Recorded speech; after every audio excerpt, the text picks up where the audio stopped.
Venerable Yuttadhammo Bhikkhu, my understanding is that the 10 Asubha are conceptual objects.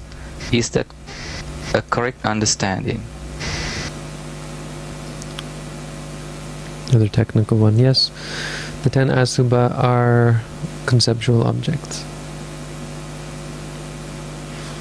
How do I back that up?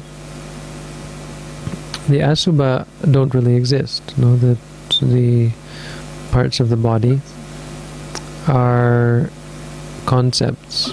Both the name is a concept and the object is a concept. So there are two types of concepts. There is the name and there is the concept. There's the name and there's the object.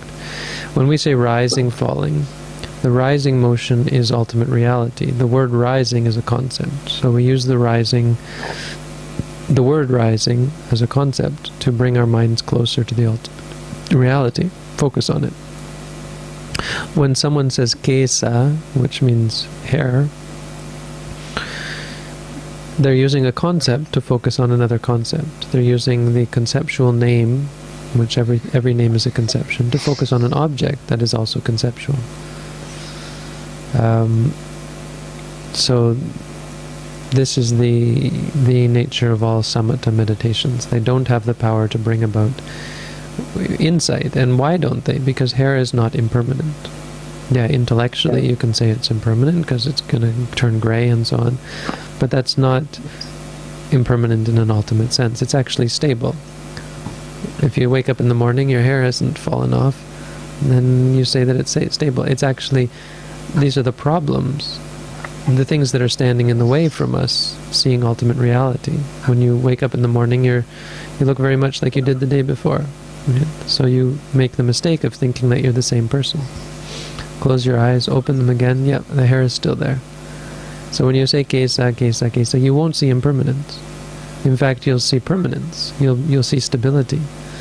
The more you focus on the hair, the more stable your mind will become. Right? Which, it sounds great, but it also sounds suspiciously unlike what we're supposed to see in meditation, right? In meditation, we're supposed to see what? Impermanence, suffering, and non-self. When you focus on the hair, do you see that? No. You see stability, satisfaction, and controllability. You've controlled your mind. Great. No? Wonderful. So it's not insight meditation, and it can't bring about true wisdom and understanding. If you do it repeatedly, it can bring out about the understanding that it's futile, which is good, and that helps you come closer. I mean, it's not futile. It's a good exercise for the mind anyway that will help you to see reality in the same way. Because then if you then focus on the feeling of the hair, for example, or the feelings of other parts of the body, the sitting posture, or the rising and falling of the abdomen, using the same technique of the mantra to focus on an ultimate reality, then you will see impermanent suffering and non-self, right? Here's a good example for how noting is actually such a wonderful thing.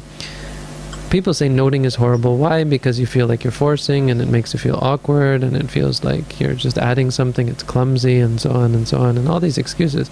But have them note kesa, loma, naka, danta, dajo, and ask them if they feel the same. Same technique, different object. Why is it all of a sudden permanent, satisfying, and controllable? Why is it suddenly agreeable? Why do people want to say buddho, buddho, but they don't want to say rising and falling? My teacher gives a good talk on this. This is not exactly an answer to your question, but I was just listening a couple of nights ago to his talk. He said, why is it that people don't want to say rising and falling? They're really happy to say buddho, buddho, but they don't have the same faith in saying rising and falling. And he said it's because rising and falling is not a name of the Buddha. People want to say buddho, buddho because it's the name of our. It's really cool. No, it's the name of the Buddha, and it's very mystical. The idea of the one who knows. And then he goes on a long talk about how actually, what is it that the Buddha knew, and what did the Buddha say about this? And he tells the story of Wakali, who sat around looking at the Buddha all day. And what did the Buddha say to him? He said, why are you wasting your time looking at this rotten, filthy, stinky corpse of a body of mine? Why don't you go off and do something useful? And he said, apehi, get out of here. And Wakli got very upset, and so he started to see impermanence and became enlightened as a result.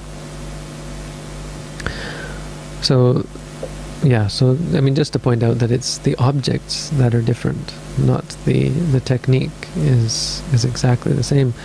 And that shows how certain objects or concepts, especially the parts of the body, they can be used as a basis for insight, but will not directly lead to insight.